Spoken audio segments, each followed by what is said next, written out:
हाँ स्टूडेंट्स आज आम देखा दशम श्रेणी संस्कृत अनुवाद उपर लोक मैंने नौकार नदी पारि हुंती लोक मैंने जनाहा नौकारे नौकारे माने नौका द्वारा नौका आकारांत तृतीय व्यक्ति एक वचन लता शब्द रूप परीजीव लतया नौकया नदी को पारि हुंती नदीम द्वितीय व्यक्ति नदीर नदीम पारि हुंती तर धातु किए पारि हुए लोक मैंने प्रथम पुरुष बहुवचन तेणु तर धातु लट लकार प्रथम पुरुष बहुवचन तरंती शिक्षकों पछे पछे जाओ पछे पछे अव्यय पद है अनु अनुरोग द्वितीय व्यक्ति शिक्षकम हम द्वितीय व्यक्ति है शिक्षकम अनु गच्छ जाओ जाऊटा है गच्छ केमती है ना गम धातुर गच्छ जाऊ जाऊटा है आमर आदेश अनुमति अर्थ लट लकार किए जीव तुम्हें जीव तेणु तुम्हें है मध्यम पुरुष एक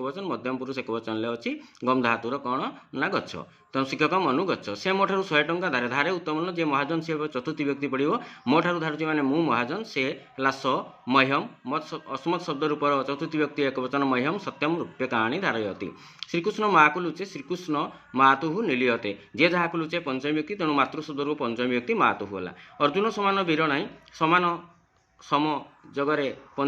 आमर षष्ठी व्यक्ति हुए तेणु अर्जुन से सम वीर नास्ति गाई मान मध्य काली गाई बेसी क्षीर दिए गाई मान मध्य आम जो गाई मान मध्य अर्थात आम जो निर्धारण करुचे सब गाई भितर काली गाई को निर्धारण करते निर्धारण तो सप्तमी व्यक्ति पड़े तेणु गाईर सप्तमी व्यक्ति बहुवचन गसु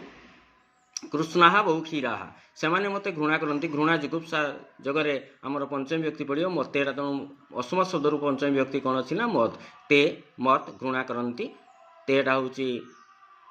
प्रथम पुरुष बहुवचन तेणु घृणा करती जुगुप्सन्ते साप नेउल कुटरे जे जहाँ कुटरे पंचमी व्यक्ति अपादान कारक तेणु साप है सर्प नकुलात हूँ पंचमी व्यक्ति तेणु नकुलात विवेती से मोर हाथ धरी बसैला अंग बुझेला हाथटा अंग बुझेले सप्तमी व्यक्ति अधिकरण कारक हम से है स मोर मम हस्ते धृत्वा बसैला उपावेशयत लंग लकार काली काम आज कर काली काम मैंने आसंता काली काम आसंता काली है स्व कार्यम आज है अद्य कुरु शिक्षक कलापटे चौक लिखुंट शिक्षक कलापटे श्याम पटे कृष्ण पटे चौकरे अर्थात चौक द्वारा सुधाखंडेन तृतीय व्यक्ति लिखुंट लिख धातु लिखती लट लकार प्रथम पुरुष एक वचन मु दिन को 2 थर पिए 2 थर 3 थर एमती सब थे षष्ठी व्यक्ति पड़ो तेणु दिनटा षष्ठी व्यक्ति है दिवसस्य अहम दिवसस्य दी दुग्धम पिबामी पा धातु मुटा है उत्तम पुरुष एक वचन तेणु पा धातु लट लकार उत्तम पुरुष एक वचन पिबामी सूर्य उमिले पद्म फुटे भावे च भाव लक्षण एटा है हूँ तेणु सूर्य उदिते पद्म विकसति सूर्य उदिते पद्म विकसति जदि आम कमलम विकसति आम कहवा कारण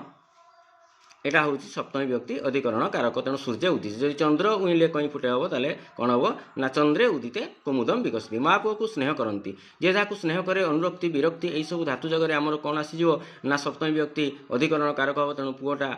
कौन पड़ो ना सप्तमी व्यक्ति हम पुत्रे हो माता पुत्रे स्नेहती जेहेतु माटा प्रथम पुरुष एक वचन स्नेहती भारतर उत्तर हिमालय अच्छी भारतर उत्तर हिमालय अच्छी उत्तर को आम लगे उत्तरेण बा उत्तरात यदि उत्तरेण बा उत्तरात लगौचे आम षष्ठी व्यक्ति हो भारतस्य उत्तरेण बा उत्तरात हिमालय वर्तते बा अस्ति बा सबते किंतु जदि उत्तराही लगेवा बा उत्तरा लगेवा तेज एटा